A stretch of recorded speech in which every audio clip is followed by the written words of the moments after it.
Pour la deuxième année consécutive, l'EPF, École d'ingénieurs généralistes, organise un challenge de 24 heures sur ses 3 campus de Sceaux, Troyes et Montpellier. Bouygues, SNCF, Airbus et beaucoup d'autres ont répondu à l'appel pour aider nos étudiants à concevoir l'innovation de demain au service du handicap.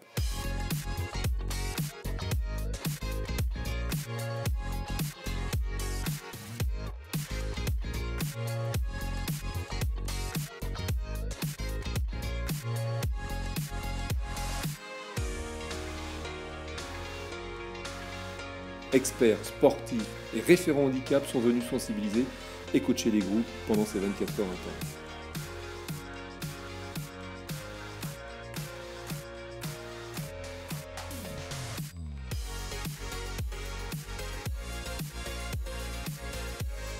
Ça me semble important pour les entreprises d'être présentes au sein d'un tel événement parce que ça crée du lien entre les écoles et entre les entreprises et on a besoin de communiquer et d'échanger entre autres sur le sujet du handicap, mais c'est vrai pour les sujets de la diversité au sens large.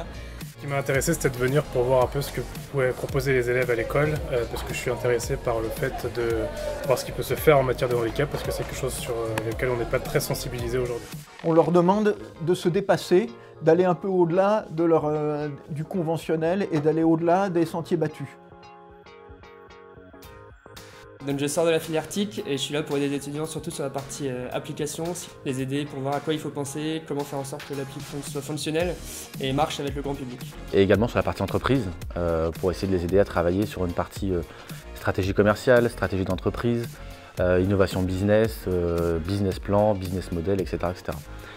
Ils viennent avec leurs idées techniques et aussi leurs compétences ingénieriales sur, d'une manière générale, les projets.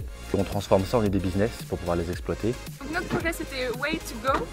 C'était en fait une application qui permettait aux handicapés de pouvoir se déplacer facilement dans la ville. Ce challenge était super passionnant, très fatigant, mais on a réussi à trouver une dynamique. Même pendant la nuit, à 4 h du matin, on était toujours là à taper. Puis il y a eu un projet qui nous a beaucoup motivés. On aura beaucoup de souvenirs. On voulait faire une application pour permettre de percevoir tout ce qui était pub en vitrine. Il y a un système qui a été développé par Apple qui s'appelle VoiceOver, qui leur permet d'utiliser les applications, via des gestes tactiles, de parcourir la liste des objets et à chaque fois VoiceOver leur lit qui est sélectionné.